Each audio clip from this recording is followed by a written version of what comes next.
اعوذ باللہ من الشیطان الرجیم، بسم اللہ الرحمن الرحیم۔ میں اپنی گفتگو کا آغاز ایک سوال سے کرنا چاہتا ہوں۔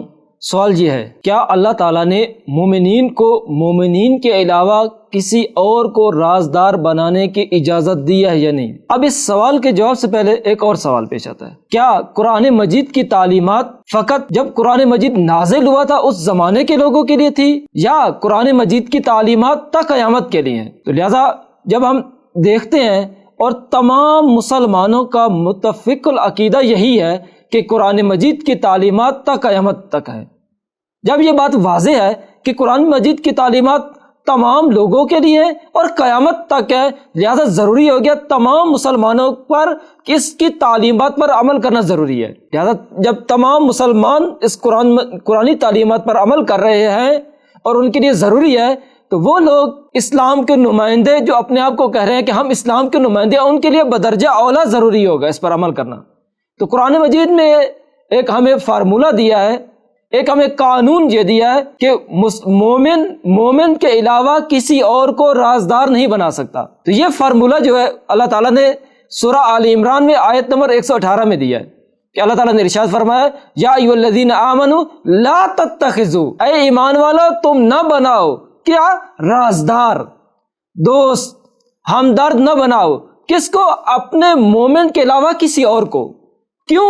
اس لیے کہ وہ شر پھیلانے میں کبھی کوتاہی نہیں کرے گا۔ یعنی یہ جو آیت ہے یہ اب کب نازل ہوئی؟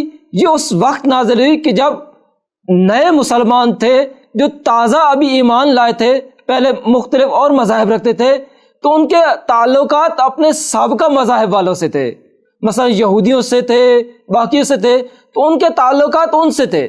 اس کا نقصان کیا ہو رہا تھا؟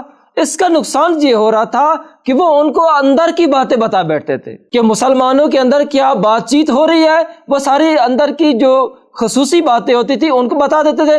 اس لیے یہ آیت نازل ہوئی کہ اللہ تعالیٰ نے اس کے ذریعے مسلمانوں کو وارننگ دی کہ آئندہ ایسا کام نہیں کرنا۔ لیکن اب ہم اپنے زمانے میں جب دیکھتے ہیں تو وہ افراد کہ جو اپنے آپ کو مسلمانوں کا نمائندہ سمجھتے ہیں، کہتے ہیں کہ ہم اسلام کے نمائندے ہیں اور اسلام کو پھیلانے والے ہیں، اور متاسفانہ اور افسوس کے ساتھ یہی کہنا پڑتا ہے ان کے تعلقات بھی انہی کی طرح کے ہیں۔ اور نہ فقط انہوں نے ان کے ساتھ تعلقات رکھے ہوئے ہیں، انہوں نے تو اپنی سب کچھ یہود کے حوالے کر رکھا ہوا ہے، اور وہ حتیٰ کہ ان کے ساتھ ملنے کو عزت سمجھتے ہیں۔ حالانکہ خداوند متعال نے قرآن مجید میں ارشاد فرمایا ہے کہ عزت کس کے لیے؟ عزت اللہ کے لیے، رسول اور مومنین کے لیے ہے۔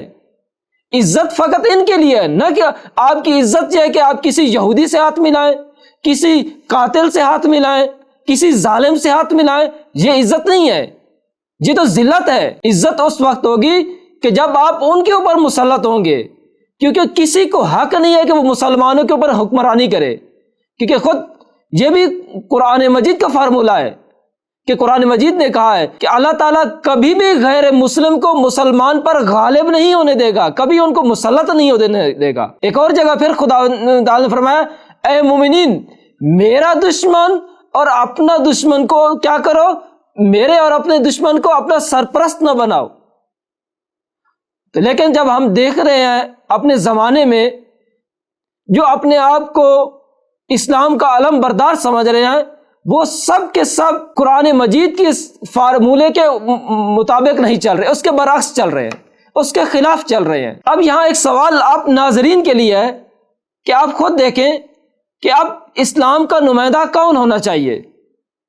آیا وہ افراد کہ جو اپنے آپ کو یہودیوں کے ساتھ ملنے سلام دینے پر یا اپنی توہین کروانے پر عزت سمجھتے ہیں، یا وہ لوگ کہ جو یہودیوں کے سامنے آنکھیں ڈال کر کھڑے ہیں ان کی آنکھوں میں؟ اب آپ خود سوچئے گا۔